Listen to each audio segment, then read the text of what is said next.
Animal Farm Chapter 9. Boxer's split hoof was a long time in healing. They had started the rebuilding of the windmill the day after the victory celebrations were ended. Boxer refused to take even a day off work and made it a point of honour not to let it be seen that he was in pain. In the evenings he would admit privately to Clover that the hoof troubled him a great deal. Clover treated the hoof with poultices of herbs which she prepared by chewing them, and both she and Benjamin urged Boxer to work less hard. "A horse's lungs do not last forever," she said to him. But Boxer would not listen. He had, he said, only one real ambition left, to see the windmill well under way before he reached the age for retirement. At the beginning, when the laws of Animal Farm were first formulated, the retiring age had been fixed for horses and pigs at 12, for cows at 14, for dogs at 9, for sheep at 7, and for hens and geese at 5. Liberal old age pensions had been agreed upon. As yet no animal had actually retired on pension, but of late the subject had been discussed more and more. Now that the small field beyond the orchard had been set aside for barley, it was rumoured that a corner of large pasture was to be fenced off and turned into a grazing ground for superannuated animals. For a horse, it was said, the pension would be £5 of corn a day, and in winter £15 of hay, with a carrot or possibly an apple on public holidays. Boxer's 12th birthday was due in late summer of the following year. Meanwhile, life was hard. The winter was as cold as the last one had been, and the food was even shorter. Once again the rations were reduced except those of the pigs and dogs. A too rigid equality in rations, Squealer explained, would have been contrary to the principles of animalism. In any case, he had no difficulty proving to the other animals that they were not really in reality short of food, whatever the appearances might be. For the time being certainly it had been found necessary to make a readjustment of rations. Squealer always spoke of it as a readjustment, never as a reduction, but in comparison with the days of Jones, the improvement was enormous. Reading out the figures in a shrill, rapid voice, he proved to them in detail that they had more oats, more hay, more turnips than they had ever had in Jones's day, that they worked shorter hours, that their drinking water was of better quality, that they lived longer, that a larger proportion of their young ones survived infancy, and that they had more straw in their stalls and suffered less from fleas. The animals believed every word of it. Truth tell, Jones and all he stood for had almost faded out of their memories. They knew that life nowadays was harsh and bare, that they were often hungry and often cold, and that they were usually working when they were not asleep, but doubtless it had been worse in the old days. They were glad to believe so. Besides, in those days they had been slaves, and now they were free, and that made all the difference, as Squealer did not fail to point out. There were many more mouths to feed now. In the autumn, the 4 sows, that's female pigs, the 4 sows had littered all about simultaneously, producing 31 young pigs between them. The young pigs were piebald, and as Napoleon was the only boar on the farm, it was possible to guess at their parentage. It was announced that later, when bricks and timber had been purchased, a schoolroom would be built in the farmhouse garden. For the time being, the young pigs were given their instruction by Napoleon himself in the farmhouse kitchen. They took their exercise in the garden and were discouraged from playing with the other young animals. About this time too, it was laid down as a rule that when a pig and any other animal met on the path, the other animal must stand aside, and also that all pigs of whatever degree were to have the privilege of wearing green ribbons on their tails on Sundays. The farm had had a fairly successful year, but was still short of money. There were the bricks, sand and lime for the schoolroom to be purchased, and it would also be necessary to begin saving up again for the machinery for the windmill. Then again there were lamp oil and candles for the house, sugar for Napoleon's own table. He forbade this to the other pigs, on the ground that it made them fat, and all the usual replacements such as tools and nails, string, coal, wire, scrap iron and dog biscuits. A stump of hay and a part of potato crop was sold off, and the contract for eggs was increased to 600 a week, so that the hens barely hatched enough chicks to keep their numbers at the same level. Rations reduced in December were reduced again in February, and lanterns in the stalls were forbidden to save oil. But the pigs seemed comfortable enough, and in fact were putting on weight if anything. One afternoon in late February, a warm, rich, appetising scent such as the animals had never smelt before wafted itself across the yard from the little brewhouse, which had been disused in Jones's time and which stood beyond the kitchen. Someone said it was the smell of cooking barley.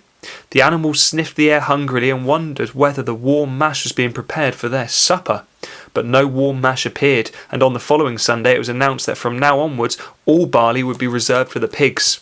The field beyond the orchard had already been sown with barley, and the news soon leaked out that every pig was now receiving a ration of a pint of beer daily, with half a gallon for Napoleon himself, which was always served to him in the Crown Derby soup tureen.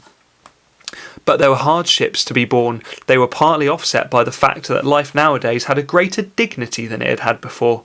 There were more songs, more speeches, more processions. Napoleon had commanded that once a week there should be held something called a spontaneous demonstration, the object of which was to celebrate the struggles and triumphs of Animal Farm. At the appointed time, the animals would leave their work and march round the precincts of the farm in military formation, with the pigs leading, then the horses, then the cows, then the sheep, and then the poultry. The dogs flanked the procession, and at the head of all marched Napoleon's black cockerel. Boxer and Clover always carried between them the green banner marked with the hoof and the horn and the caption, "Long live Comrade Napoleon!" Afterwards, there were recitations of poems composed in Napoleon's honour, and a speech by Squealer giving particulars of the latest increases in the production of foodstuff, and on occasion a shot was fired from the gun. The sheep were the greatest devotees of the spontaneous demonstrations, and if anyone complained, as a few animals sometimes did when no pigs or dogs were near, that they wasted time and meant a lot of standing about in the cold, the sheep were sure to silence him with a tremendous bleating of 4 legs good, 2 legs bad. But by and large the animals enjoyed these celebrations. They found it comforting to be reminded, after all, that they were truly their own masters, and that the work they did was for their own benefit. With the songs, the processions, Squealer's list of figures, and the thunder of the gun, the crowing of the cockerel and the fluttering of the flag, they were all able to forget that their bellies were empty, at least part of the time. In April, Animal Farm was proclaimed a republic, and it became necessary to elect a president. There was only one candidate, Napoleon, who was elected unanimously. On the same day, it was given out that fresh documents had been discovered which revealed further details about Snowball's complicity with Jones. It now appeared that Snowball had not, as the animals had previously imagined, merely attempted to lose the Battle of the Cowshed by means of a stratagem, but had been openly fighting on Jones's side. In fact, it was he who had actually been the leader of the human forces, and had charged into the battle with the words "Long live humanity" on his lips. The wounds on Snowball's back, which a few of the animals still remembered to have seen, had been inflicted by Napoleon's teeth. In the middle of the summer, Moses the raven suddenly reappeared on the farm after an absence of several years. He was quite unchanged, still did no work, and talked in the same strain as ever about Sugar Candy Mountain. He would perch on a stump, flap his back wings, and talk by the hour to anyone who would listen. "Up there, comrades," he would say solemnly, pointing to the sky with his large beak. "Up there, just on the other side of that dark cloud that you can see, there it lies, Sugar Candy Mountain, that happy country where we poor animals shall rest from forever from our labours." He even claimed to have been there on one of his higher flights, and to have seen the everlasting fields of clover and linseed cake and lump sugar growing on the hedges. Many of the animals believed him. Their lives now, they reasoned, were hungry and laborious. Was it not right and just that a better world should exist somewhere else? A thing that was difficult to determine was the attitude of the pigs toward Moses. They all declared contemptuously that his stories about Sugar Candy Mountain were lies, and yet they allowed him to remain on the farm, not working, with an allowance of a gill of a beer a day. After his hoof had healed up, Boxer worked harder than ever. Indeed, all the animals worked like slaves that year. Apart from the regular work at the farm and the rebuilding of the windmill, there was the schoolhouse for the young pigs, which was started in March. Sometimes the long hours on insufficient food were hard to bear, but Boxer never faltered. In nothing that he said or did was there any sign that his strength was not what it had been. It was only his appearance that was a little altered. His hide was a little less shiny than it used to be, and his great haunches seemed to have shrunken. The others said, "Boxer will pick up when the spring grass comes on," but the spring grass came and Boxer grew no fatter. Sometimes on the slope leading to the top of the quarry, when he braced his muscles against the weight of some vast boulder, it seemed that nothing kept him on his feet except the will to continue. At such time his lips were seen to form the words, "I will work harder."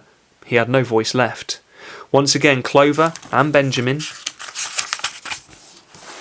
warned him to take care of his health, but Boxer paid no attention. His 12th birthday was approaching. He did not care what happened so long as a good store of stone was accumulated before he went on pension. Late one evening in the summer, a sudden rumour rang round the farm that something had happened to Boxer. He had gone out alone to drag a load of stone down to the windmill, and sure enough the rumour was true. A few minutes later 2 pigeons came racing in with the news. "Boxer has fallen! He is lying on his side and can't get up!" About half the animals on the farm rushed out to the knoll where the windmill stood. There lay Boxer between the shafts of the cart, his neck stretched out, unable even to raise his head. His eyes were glazed, his sides were matted with sweat. A thin stream of blood had trickled out of his mouth. Clover dropped to her knees at his side. "Boxer," she cried, "how are you?" "It is my lungs," said Boxer in a weak voice. "It does not matter. I think you will be able to finish the windmill without me. There is a pretty good store of stone accumulated. I had only another month to go in any case. To tell you the truth, I had been looking forward to my retirement, and perhaps as Benjamin is grown old too, they will let him retire at the same time and be a companion to me." "We must get help at once," said Clover. "Run, somebody, and tell Squealer what has happened." All the other animals immediately raced back to the farmhouse to give Squealer the news. Only Clover remained, and Benjamin, who lay down at Boxer's side, and, without speaking, kept the flies off him with his long tail. After about a quarter of an hour, Squealer appeared, full of sympathy and concern. He said that Comrade Napoleon had learned with the very deepest distress of this misfortune to one of the most loyal workers on the farm, and was already making arrangements to send Boxer to be treated in the hospital at Willingdon. The animals felt a little uneasy at this. Except for Molly and Snowball, no other animal had ever left the farm, and they did not like to think of their sick comrade in the hands of human beings. However, Squealer easily convinced them that the veterinary surgeon in Willingdon could treat Boxer's case more satisfactorily than could be done on the farm. About half an hour later, when Boxer was somewhat recovered, he was with difficulty got onto his feet, and somehow managed to limp back to his stall, where Clover and Benjamin had prepared a good bed of straw for him. For the next 2 days Boxer remained in his stall. The pigs had sent out a large bottle of pink medicine which they had found in the medicine chest in the bathroom, and Clover administered it to Boxer twice a day after meals. In the evening she lay in his stall and talked to him while Benjamin kept the flies off him. Boxer professed not to be sorry for what had happened. If he made a good recovery, he might expect to live another 3 years, and he looked forward to the peaceful days that he would spend in the corner of the big pasture. It would be the first time that he had had leisure to study and improve his mind. He intended, he said, to devote the rest of his life to learning the remaining 22 letters of the alphabet. However, Benjamin and Clover could only be with Boxer after working hours, and it was in the middle of the day when the van came to take him away. The animals were all at work, weeding turnips under the supervision of a pig, when they were astonished to see Benjamin come galloping from the direction of the farm buildings, braying at the top of his voice. It was the first time that they had ever seen Benjamin excited. Indeed, it was the first time that anyone had ever seen him gallop. "Quick, quick," he shouted. "Come at once, they're taking Boxer away." Without waiting for orders from the pigs, the animals broke off work and raced back towards the farm buildings. Sure enough, there in the yard was a large closed van drawn by 2 horses, with lettering on its side, and a sly-looking man in a low-crowned bowler hat sitting on the driver's seat. And Boxer's stall was empty. The animals crowded round the van. "Goodbye, Boxer," they chorused. "Goodbye." "Fools! Fools!" shouted Benjamin, prancing round them and stamping the earth with his small hooves. "Fools! Do you not see what is written on the side of that van?" That gave the animals pause, and there was a hush. Muriel began to spell out the words, but Benjamin pushed her aside, and in the midst of a deadly silence he read: "Alfred Simmons, horse slaughterer and glue boiler, Willingdon, dealer in hides and bone meal." Bits of horses can be boiled down to make glue, which is why he's a glue boiler, and these are like parts of the horse that can be sort of used. "Kennels supplied," meaning that the stuff gets sent to dogs to be eaten. "Do you not understand what that means? They are taking Boxer to the knackers." The knackers' yard is what you used to call horses where they went when they were dead or to be killed. A cry of horror burst from all the animals. At this moment the man on the box whipped up his horses and the van moved out of the yard at a smart trot. All the animals followed, crying out at the tops of their voices. Clover forced her way to the front. The van began to gather speed. Clover tried to stir her stout limbs to a gallop and achieved a canter. "Boxer!" she cried. "Boxer! Boxer! Boxer!" And just at this moment, as though he had heard the uproar outside, Boxer's face, with the white stripe down his nose, appeared at the small window at the back of the van. Boxer, cried Clover in a terrible voice. Boxer, get out! Get out quickly! They are taking you to your death! All the animals took up the cry of, Boxer, get out! But the van was already gathering speed and drawing away from them. It was uncertain whether Boxer had understood what Clover had said, but a moment later his face disappeared from the window, and there was a sound of tremendous drumming hooves inside the van. He was trying to kick his way out. The time had been when a few kicks from Boxer's hooves would have smashed the van to matchwood, but alas, his strength had left him, and in a few moments the sound of drumming hooves grew fainter and died away. In desperation, the animals began appealing to the two horses which drew the van to stop. Comrades, comrades, they shouted, don't take your own brother to his death. But the stupid brutes, too ignorant to realise what had happened, or was happening, merely set back their ears and quickened their pace. Boxer's face did not reappear at the window. Too late someone thought of racing ahead and shutting the 5-barred gate, but in another moment the van was through it and rapidly disappearing down the road. Boxer was never seen again. 3 days later it was announced that he had died in the hospital at Willingdon, in spite of receiving every attention a horse could have. Squealer came to announce the news to the others. He had, he said, been present during Boxer's last hours. It was the most affecting sight I have ever seen, said Squealer, lifting his trotter and wiping away a tear. I was at his bedside at the very last. At the end, almost too weak to speak, he whispered in my ear that his sole sorrow was to have passed on before the windmill was finished.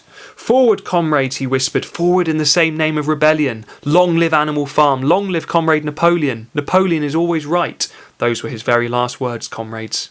Here Squealer's demeanour was suddenly changed. He fell silent for a moment and his little eyes darted suspicious glances from side to side before he proceeded. It had come to his knowledge, he said, that a foolish and wicked rumour had been circulated at the time of Boxer's removal. Some of the animals had noticed the van which took Boxer away was marked with horse slaughter and had actually jumped to the conclusion that Boxer was being sent to the knackers.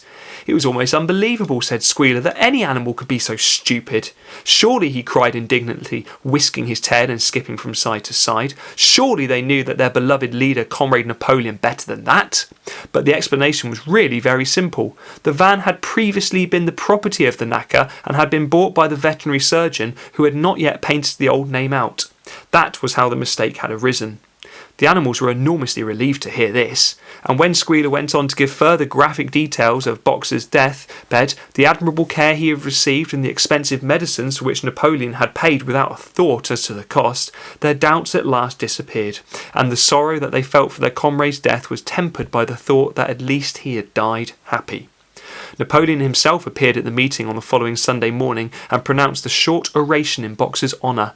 It had not been possible, he said, to bring back their lamented comrade's remains for interment on the farm, but he had ordered a large wreath to be made from the laurels in the farmhouse garden and sent down and placed on Boxer's grave.